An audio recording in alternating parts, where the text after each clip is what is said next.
Only once he Hmm. called me up when some channel, which was running a headline called Choro ka Sardar around 10 in the night. That was I remember that evening very well, and I was not at home, and I took that call, and they said that the PM is very upset with this. So it did hurt him. It did hurt him. It did hurt his family.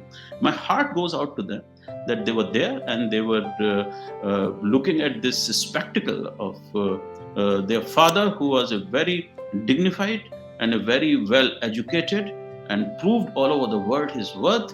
He was being vilified like this. I've never talked about it. That time I used to do my work, never used to talk about it on media and all that. I never wrote anything in any newspaper. I didn't do anything because I was following his lead. In last 2 3 days you'll be wondering why I'm talking about it, because I think the men's record has to be put straight. Sonia Gandhi was at the helm of affairs at that point in time in the Congress party. So, what was that dynamic like between the Prime Minister's office and Mrs. Sonia Gandhi? Wall of China, the political interactions used to take place when Mrs. Gandhi and the core committee, as it was known, they used to assemble almost every week. And to tell you the truth, I never used to go to those because I'm an official. I've got nothing to do with party politics. So I never used to go for these core committee things. I thought, it's a great thing. There'll be like a press club of India forever with Dr. Yeah, Manmohan Singh's foundation stone name on it. And I thought yeah. it's going to be a big win. He said, so close to the elections, I remember his words. I don't want to be seen currying favors with the press. But that's the decency of the man, and that's the integrity of the man, and that's why I'm talking to you, Abhishek. That I Yeah. want that decency and integrity to be known to the people.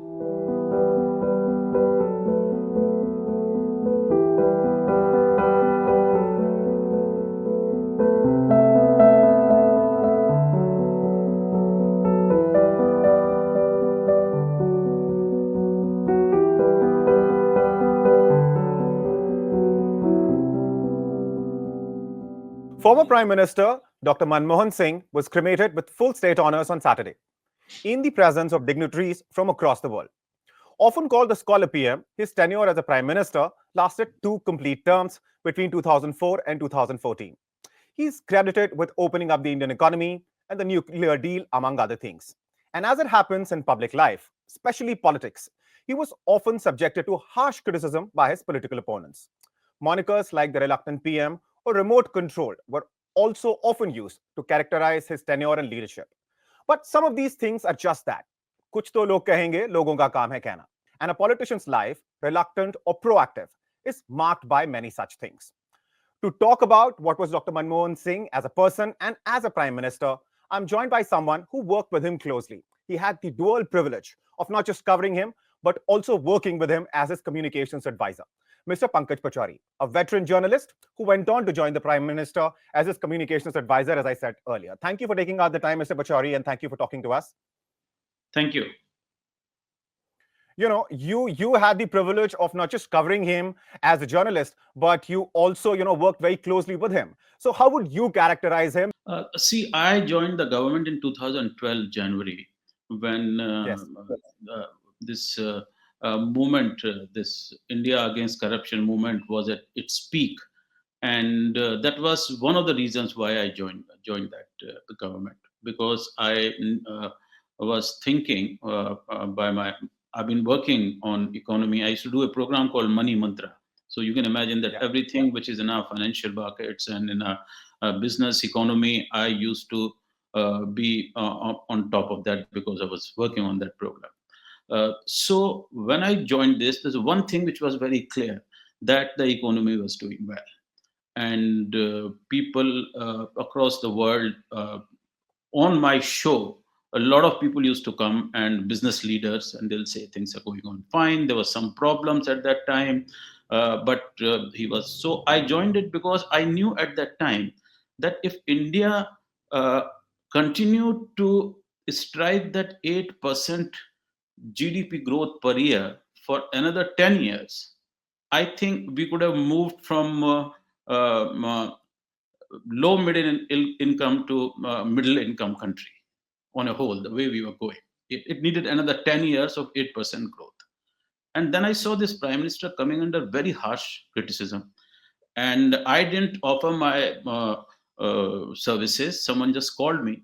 It was a cold call that we'd like to talk to you, and I just went there and I had a whole one page of summary of what the prime minister's office was not doing at that time in terms of television and social media.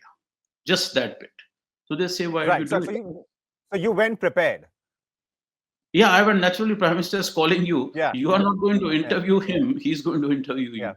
And it was not the prime Right. minister, but his office, his principal secretary. So I Yeah. went, this is you guys are not doing, and this is not done. And as journalists, I've been to Prime Minister's office a number of times since Mr. Atal Bihari Vajpayee's time. And I used to go Sure. meet with the media advisors, talk to them. They will take your counsel. I had already been in journalism for about 30 years at that time. And Yeah. but for Manmohan Singh, I had interviewed a lot of prime ministers. So the problem that time was that a narrative in the media and on the streets on Jantar Mantar was being created that this prime minister is not good for the country and the government is besieged with all kind of things. Then we had this whole coal and uh, coal allocation crisis. We had the 2G allocation crisis, and everything 2G, was Commonwealth. Yeah. Commonwealth. Everything was coming in the papers all the time, and they were unable to deal with that. So I said that you have to number one shift to television and social media because that's where the criticism was the worst. And so they said, okay, you do it. I said, fine, I'll try my best. But looking back, I think by that time the damage had been done. Uh, Right. yeah, damage to his image and damage to the government had been done. So we tried for about 2.5 years to basically deflect this onslaught of criticism and allegations and charges. But it was too late, I guess. And at one point of time, I used to think that this is a dragon too big to slay for me. I was one person, by the way. I didn't Right. have a single paisa of budget from Prime Minister's office communication. I was told not a single rupee. And you'll be shocked that I used to call your colleagues, I mean, from office for briefings and all that, the samosas and tea used to come out from the kitty of Prime Minister's staff's budget because I was not given a single paisa to do that. And And why was that? Because if you're supposed to fulfill the responsibilities of a communications advisor, you should have been given some budget, right? that is where his theory comes, his ideology comes. He said, I'm doing my work, Hmm. it's there for everyone to see. My life is an open book. That was one of the things he used to say. My life is an open book, there's nothing going on. Whatever I'm doing is doing basically for the to make this country resilient. And the future generations, that he had had a very uh, underprivileged childhood. The future Yes. generation should not face all this. So that was his line. He said, "No, I don't want this publicity and all that." There were so many times I used to, tell him that we can do this, we can do that, kind of a thing. And but he said he stuck to what he wanted to do. He was Do you think it was a uncomfortable. mistake on his part, Mr. Pachauri? Sorry, I'm interrupting you. But do you think it was a mistake on his part, given what was happening in 2012? I mean, of course, now we know that AAP, came out of that movement, and AAP has government in two states now. I mean, Delhi and Punjab. But that entire period was marked by such vitriolic criticism. Some of it, of course, did have some merit, but a lot of it where he perhaps suffered the consequences of it. Do you think it was a mistake on his part at that point in time to not go ahead and talk to the world about his side of the story? See, his thing was my work will speak for itself, and the work was History good. will be kind to him, Yeah, right? and the work was good. If I remember, I have interacted with the press publicly. We used to have a lot of briefings in the PMO. I interacted with the press publicly only once when the Press Club of India invited me to talk to the journalists. They said there are too many requests that you should come. So I went there only once. And at that time, I had taken a lot of data to tell people and show them. And this is the data you've been seeing in the last now 10 years. This is the data people are talking about. The number of people pulled out of poverty, the FDI, uh, uh, the new legislation, the rights-based legislations, right to food, right to education, Aadhaar, uh, uh, direct benefit transfers, all these things which we are talking about today, and these things have been bolstered and improved by the government in the last 10 years. They were happening at that time. I still remember the head of uh, uh, Aadhaar, Nandan Nilekani. He used to come to brief the prime minister almost every week and tell him that this is what's happened and DBT, and how many gas cylinders have been distributed, and it was like going really fast. Every week he'll come, it will be like 100%, 125%, and crores of new additions to that. So that those things were happening. But the other thing was a political thing. I was an official in the Prime Minister's office. I'm a government official. I couldn't take on his critics who were political. I couldn't, Right. yeah, I could contradict people on political criticism. I can only put my point of view forward, that nothing has happened in coal, but they will show it to you, oh, this is what the CAG has said. I say, but CAG has also said this. I remember that when the coal story came out, the very day in the evening, we put out a contradiction to that story. And the allegations and the CAG report was carried as it is with big, huge banner headlines. But our contradiction was not, because that was the mood of the nation. The mood of the nation has become very foul.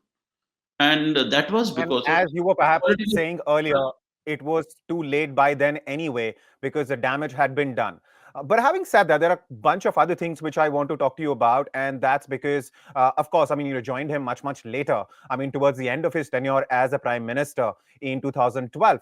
But having said that, you had, of course, as a journalist, sort of, been keeping a close eye on what the government was doing. And one of those things is, people want to know what was the inside story of how the prime minister used to react to all of these criticisms which he used to face. I mean, you've told us that, of course, he used to feel that the history will be kind to him and he'll be judged perhaps a little more kindly later on. But at that point in time, when he used to, face this kind of criticism from the opposition, did he talk to you, or what did he used to say?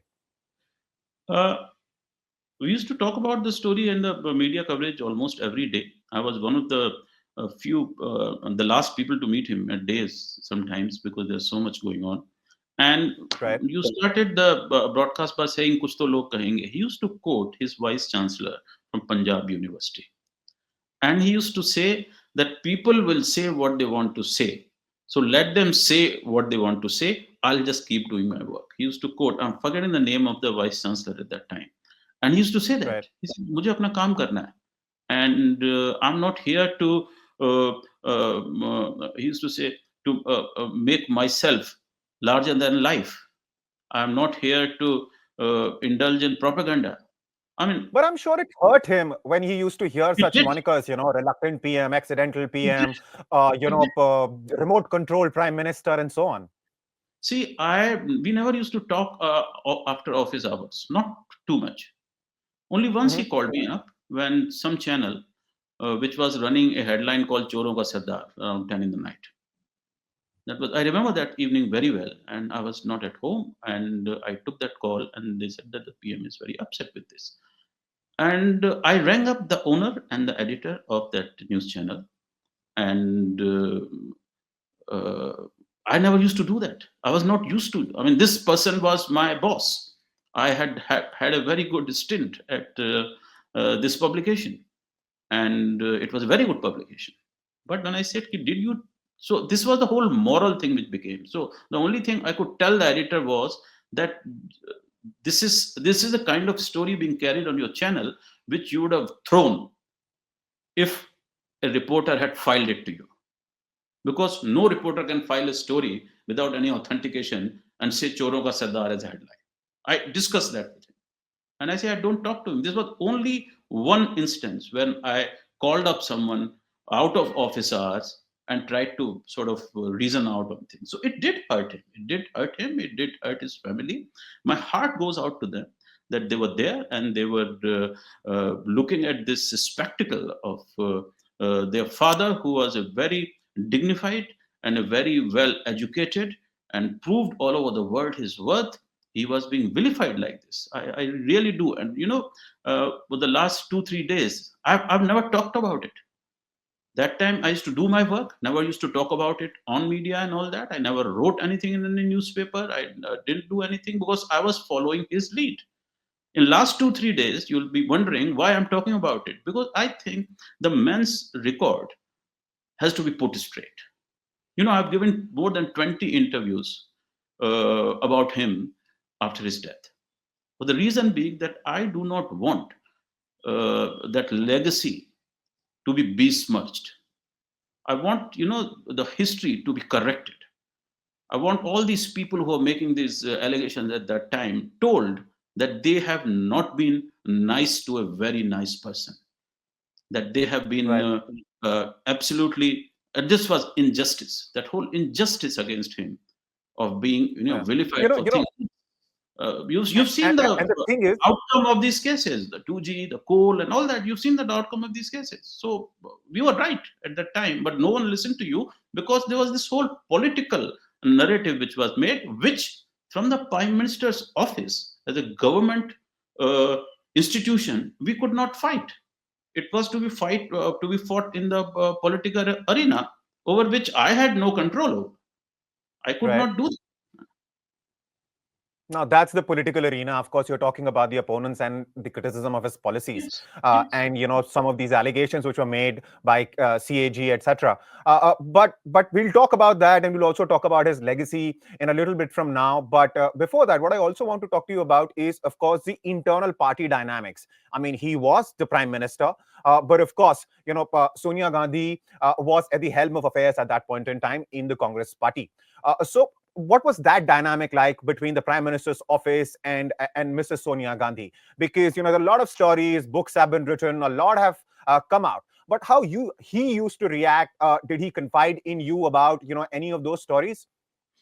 See, I tell you what, there was this whole wall of China. The political interactions used to take place when Mrs. Gandhi and the core committee, as it was known, they used to assemble almost every week. And to tell you the truth, I never used to go to those because I'm an official. I've got nothing to do with party politics. So I never used to go for these core committee things. I'll ring Right. up someone in the core committee to find out is there anything happened which you think would be important, will come out in the papers tomorrow, because you also have to be on top of what's going out in the press after that core committee. So that's the only thing. So we were totally away. He used to uh, uh, uh, uh, he used to also wanted that to be that way, that my office it's totally separate from the political thing. And there Did was you ever times. find yourself in a position? Did you ever find yourself in a position where what you had to communicate on behalf of the prime minister was perhaps not exactly in sync with what the party was saying? uh, Party, I was not day to day, ball by ball. You can't do that. You can just talk Right. about what the prime minister is talking about. I remember, Telangana bifurcation talks Yeah. were taking place, and they had called Mr. Advani, Mr. Jetli, Mrs.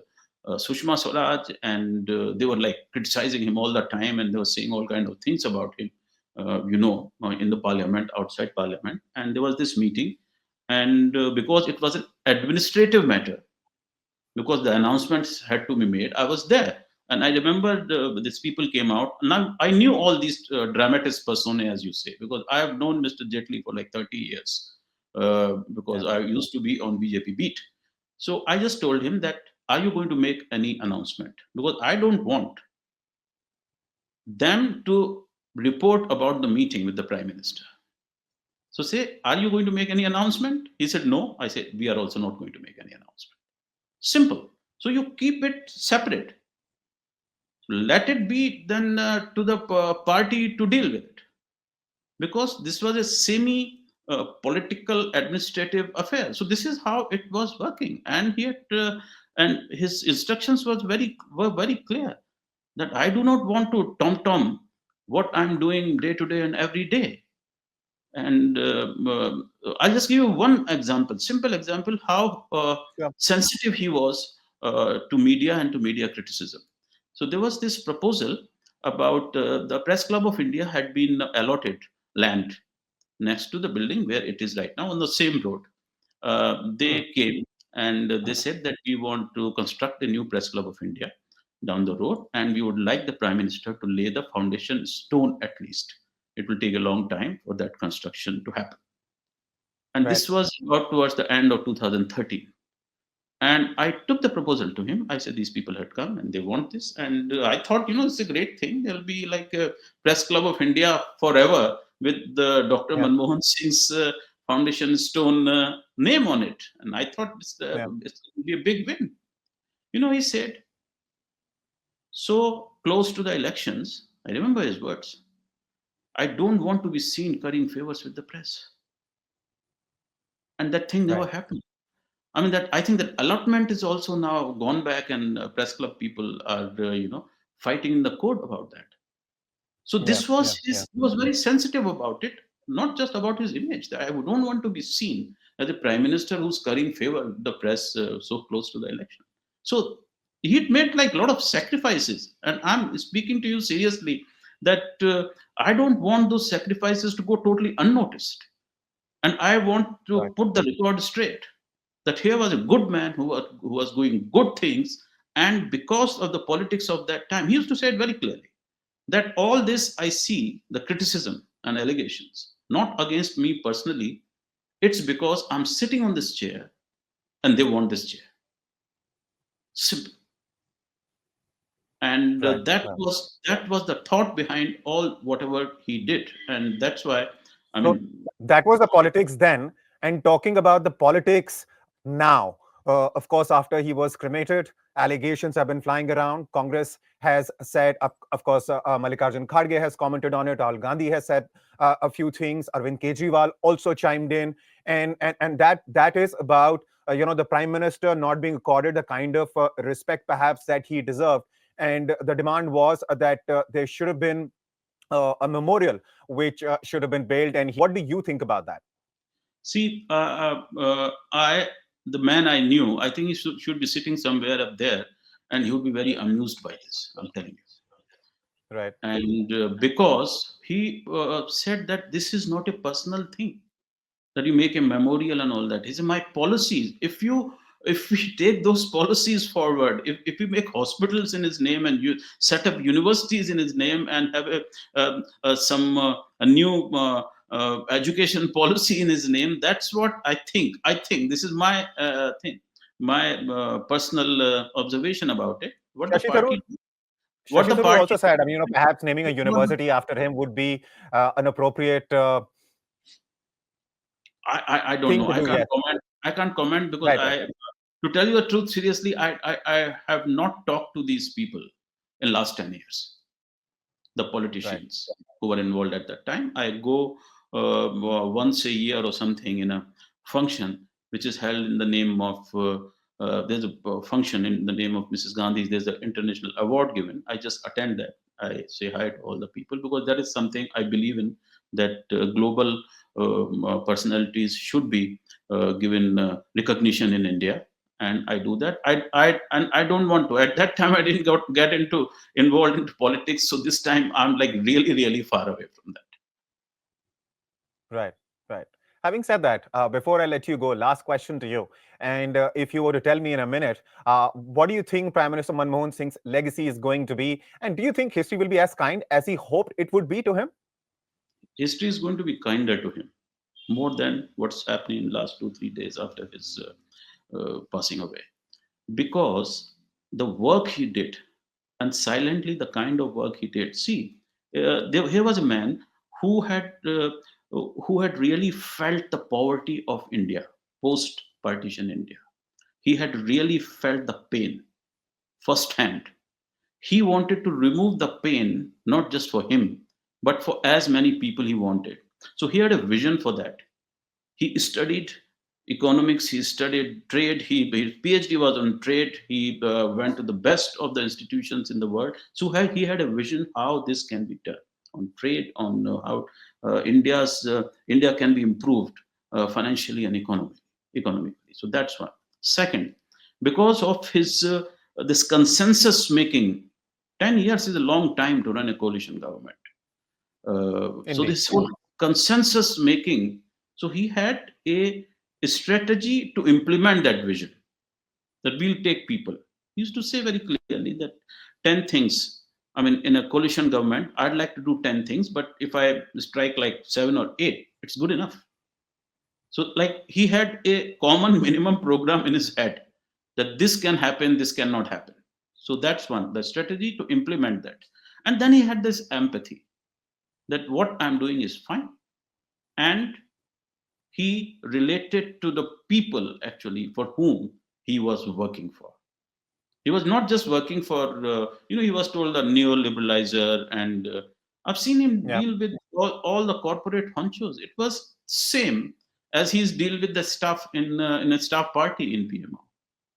I mean, what the people we think, who are on the cover of the magazines and they are running this multi-billion-dollar businesses. His uh, uh, behavior towards them was similar as to you and me. I mean, until about a few months back, he'll insist, despite the problems he was having with his knees and his diabetes, he'd insist to come out and see you off at the porch where the car was. Yeah. So he was that kind Right. of man. He didn't believe in in posts and this whole charade of power. No, he said, "You're my friend. I'll come and see you off." Simple. And each time we'll have this discussion that no, no, you keep sitting, I'll go, I know my way out and all. Every time it will happen.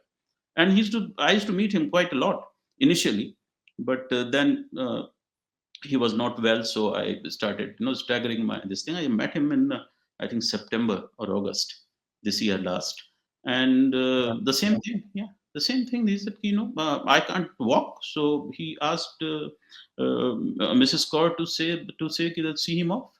Simple. I've got nothing to do with him. I can't give him anything. I can't, I have nothing to offer to him.